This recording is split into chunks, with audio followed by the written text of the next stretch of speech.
নমস্কার, আপনারা শুনছেন রবীন্দ্রনাথ ঠাকুরের লেখা কাবুলিওয়ালা দ্বিতীয় পর্ব। চাহিয়া দেখি আমাদের রহমতকে দুই পাহারাওয়ালা বাঁধিয়া লইয়া আসিতেছে। তাহার পশ্চাতে কৌতূহলী ছেলের দল চলিয়াছে। রহমতের গাত্রবস্ত্রে রক্তচিহ্ন এবং একজন পাহারাওয়ালার হাতে রক্তাক্ত ছোরা। আমি দ্বারের বাহিরে গিয়া পাহারাওয়ালাকে দাঁড় করাইলাম। জিজ্ঞাসা করিলাম, ব্যাপারটা কি? ক্রিয়দংশ তাহার কাছে। ক্রিয়দংশ রহমতের কাছে শুনিয়া জানিলাম যে আমাদের প্রতিবেশী একজন লোক রামপুরি চাদরের জন্য রহমতের কাছে কিঞ্চিৎ ধারিত। মিথ্যাপূর্বক সেই দেনা সে অস্বীকার করে এবং তাহাই লইয়া বচ্ছা করিতে করিতে রহমত তাহাকে এক ছুরি বসাইয়া দিয়াছে। রহমত সেই মিথ্যাবাদীর উদ্দেশ্যে নানারূপ অশ্রাব্য গালি দিতেছে। এমন সময় কাবুলিওয়ালা ও কাবুলিওয়ালা করিয়া ডাকিতে ডাকিতে মিনি ঘর হইতে বাহির হইয়া আসিল। রহমতের মুখ মুহূর্তের মধ্যে কৌতুক হাস্যে প্রফুল্ল হইয়া উঠিল। তাহার স্কন্ধে আজ ঝুলি ছিল না, সুতরাং ঝুলি সম্বন্ধে তাহাদের অভ্যস্ত আলোচনা হইতে পারিল না। মিনি একেবারেই তাহাকে জিজ্ঞাসা করিল, তুমি শ্বশুরবাড়ি যাবে? রহমত হাসিয়া কহিল, সেখানেই যাচ্ছে। দেখিল উত্তরটা মিনির হাস্যজনক হইল না। তখন হাত দেখাইয়া বলিল, শ্বশুরাকে মারিতাম, কিন্তু কি করিব, হাত বাঁধা। সাংঘাতিক আঘাত করা অপরাধে কয়েক বৎসর রহমতের কারাদণ্ড হইল। তাহার কথা এক প্রকার ভুলিয়া গেলাম। আমরা যখন ঘরে বসিয়া চিরাভ্যস্তমত নিত্য কাজের মধ্যে দিনের পর দিন কাটাইতাম, তখন একজন স্বাধীন পর্বতচারী পুরুষ কারাপ্রাচীরের মধ্যে যে কেমন করিয়া বর্ষ যাপন করিতেছে তাহা আমাদের মনেও উদয় হইত না। আর চঞ্চল হৃদয়া মিনির আচরণ যে অত্যন্ত লজ্জাজনক তাহা তাহার বাপকেও স্বীকার করিতে হয়। সে স্বচ্ছন্দে তাহার পুরাতন বন্ধুকে বিস্মিত হইয়া প্রথমে নবী সাহেবের সহিত সখ্য স্থাপন করিল, পরে ক্রমে যত তাহার বয়স বাড়িয়া উঠিতে লাগিল ততই সখার পরিবর্তে একটি একটি করিয়া সখী জুটিতে লাগিল।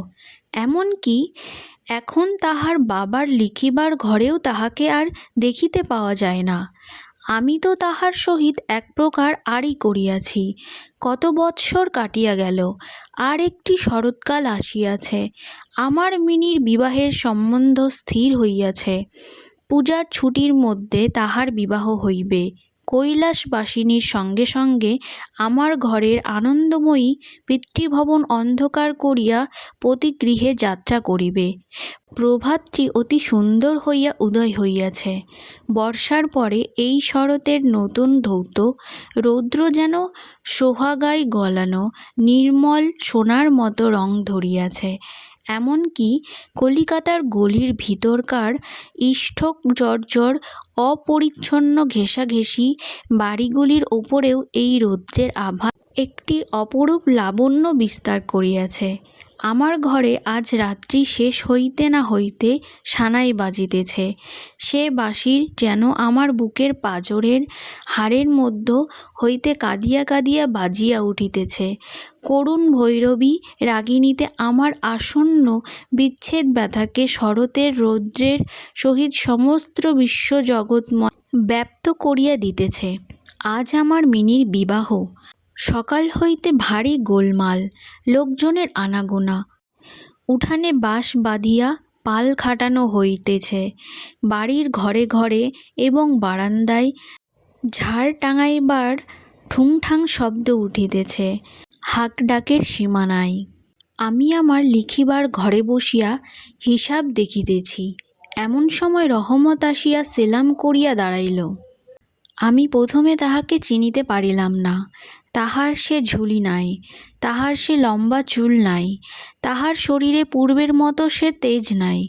অবশেষে তাহার হাসি দেখিয়া তাহাকে চিনিলাম। কহিলাম, কি রে রহমত, কবে আসিলি?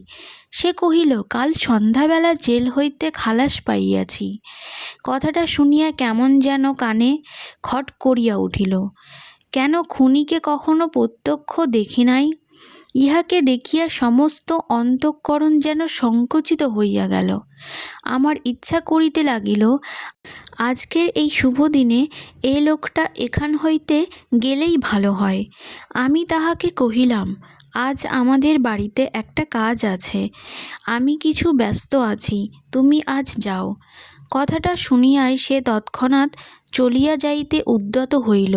অবশেষে দরজার কাছে গিয়া একটু ইতস্তত করিয়া কহিল, খোকিকে একবার দেখিতে পাইব না? তাহার মনের বুঝি বিশ্বাস ছিল মিনি সেইভাবেই আছে। সে যেন মনে করিয়াছিল মিনি আবার সেই পূর্বের মতো কাবুলিওয়ালা ও কাবুলিওয়ালা করিয়া ছুটিয়া আসিবে। তাহাদের সেই অত্যন্ত কৌতুকাবহ পুরাতন হাস্যালাপের কোনরূপ ব্যত্যয় হইবে না। এমনকি পূর্ব বন্ধুত্ব স্মরণ করিয়া সে এক বাক্স আঙুর এবং কাগজের মোড়কে কিঞ্চিৎ কিশমিশ বাদাম বোধ করি কোনো স্বদেশীয় বন্ধুর নিকট হইতে চাহিয়া চিন্তিয়া সংগ্রহ করিয়া আনিয়াছিল। তাহার সে নিজের ঝুলিটি আর ছিল না। আমি কহিলাম, আজ বাড়িতে কাজ আছে, আজ আর কাহারও সহিত দেখা হইতে পারিবে না। সে যেন কিছু ক্ষুণ্ণ হইল। স্তব্ধভাবে দাঁড়াইয়া একবার স্থির দৃষ্টিতে আমার মুখের দিকে চাহিয়া তারপরে বাবু সেলাম বলিয়া দ্বারের বাহির হইয়া গেল। আমার মনে কেমন একটু ব্যথা বোধ হইল। মনে করিতেছি তাহাকে ফিরিয়া ডাকিব, এমন সময় দেখি সে আপনি ফিরিয়া আসিতেছে।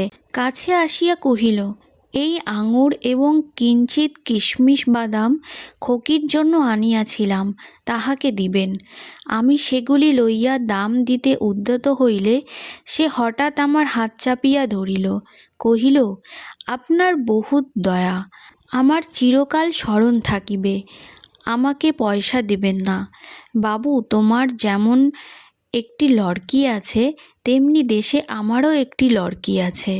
আমি তাহারই মুখখানি স্মরণ করিয়া তোমার খোকির জন্য কিছু কিছু মেওয়া হাতে লইয়া আসি। আমি তো সওদা করিতে আসি না। এই বলিয়া সে আপনার মস্ত টিলা জামাটার ভেতর হাত চালাইয়া দিয়া বুকের কাছে কোথা হইতে এক টুকরা ময়লা কাগজ বাহির করিল। বহু সযত্নে ভাঁজ খুলিয়া দুই হস্তে আমার টেবিলের ওপর মেলিয়া ধরিল। দেখিলাম কাগজের ওপর একটি ছোট হাতের ছাপ, ফটোগ্রাফ নহে, তেলের ছবি নহে। হাতে একখানি ভূষা মাখাইয়া কাগজের উপরে তাহার চিহ্ন ধরিয়া লইয়াছে। কন্যার এই চরণ চিহ্নটুকু বুকের মাঝে লইয়া রহমত প্রতি বৎসর কলকাতা রাস্তায় মেওয়া বেচিতে আসে। যেন সেই সুকোমল ক্ষুদ্র শিশুহস্তটুকুর স্পর্শখানি তাহার বিরাট বিরহী বক্ষের মধ্যে সুধা সঞ্চার করিয়া রাখে। দেখিয়া আমার চোখ ছলছল করিয়া আসিল। তখন সে যে একজন কাবুলি মেওয়াওয়ালা আর আমি যে একজন বাঙালি সম্ভ্রান্ত বংশীয় তাহা ভুলিয়া গেলাম। তখন বুঝিতে পারিলাম সেও যে, আমিও সে। সেও পিতা, আমিও পিতা। আমার পর্বত গৃহবাসিনী ক্ষুদ্র পার্বতীর সেই হস্তচিহ্ন আমারই মিনিকে স্মরণ করিয়া দিল। আমি তৎক্ষণাৎ তাহাকে অন্তঃপুর হইতে ডাকাইয়া পাঠাইলাম। অন্তঃপুরে ইহাতে অনেক আপত্তি উঠিয়াছিল, কিন্তু আমি কিছুতে কর্ণপাত করিলাম না। রাঙা চেলি পরা, কপালে চন্দন আঁকা বধূবেশিনী মিনি সলজ্জভাবে আমার কাছে আসিয়া দাঁড়াইল। তাহাকে দেখিয়া কাবুলিওয়ালা প্রথমটা থতমত খাইয়া গেল। তাহাদের পুরাতন আলাপ জমিতে পারিল না। অবশেষে হাসিয়া কহিল, খোকি, তুমি শ্বশুরবাড়ি যাবিস? মিনি এখন শ্বশুরবাড়ির অর্থ বোঝে। এখন আর সে পূর্বের মতো উত্তর দিতে পারিল না। রহমতের প্রশ্ন শুনিয়া লজ্জায় আরক্ত হইয়া মুখ ফিরাইয়া দাঁড়াইল। কাবুলিওয়ালার সহিত মিনির যেদিন প্রথম সাক্ষাৎ হইয়াছিল, আমার সেই দিনের কথা মনে পড়িল। মনটা কেমন ব্যথিত হইয়া উঠিল। মিনি চলিয়া গেলে একটা গভীর দীর্ঘ নিঃশ্বাস ফেলিয়া রহমত মাটিতে বসিয়া পড়িল। সে হঠাৎ স্পষ্ট বুঝিতে পারিল তাহার মেয়েটিও ইতিমধ্যে এইরূপ বড় হইয়াছে, তাহার সঙ্গেও আবার নতুন আলাপ করিতে হইবে। তাহাকে ঠিক পূর্বের মতো তেমনটি আর পাইবে না। এ ৮ বৎসরে তাহার কি হইয়াছে তাই বা কে জানে। সকালবেলায় শরতের স্নিগ্ধ রৌদ্রকিরণের মধ্যে সানাই বাজিতে লাগিল। রহমত কলিকাতার এক গলির ভেতরে বসিয়া আফগানিস্তানের এক মরু পর্বতের দৃশ্য দেখিতে লাগিল। আমি একখানি নোট লইয়া তাহাকে দিলাম। বলিলাম, রহমত, তুমি দেশে তোমার মেয়ের কাছে ফিরিয়া যাও। তোমাদের মিলন সুখে আমার মিনির কল্যাণ হোক।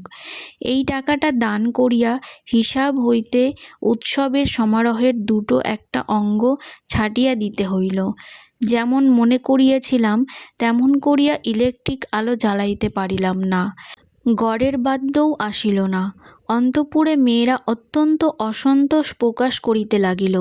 কিন্তু মঙ্গল আলোকে আমার শুভ উৎসব উজ্জ্বল হইয়া উঠিল। তো আজকের গল্প এখানেই শেষ হলো।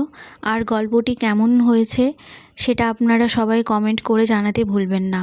আর চ্যানেলটি ভালো লাগলে সাবস্ক্রাইব করতে ভুলবেন না।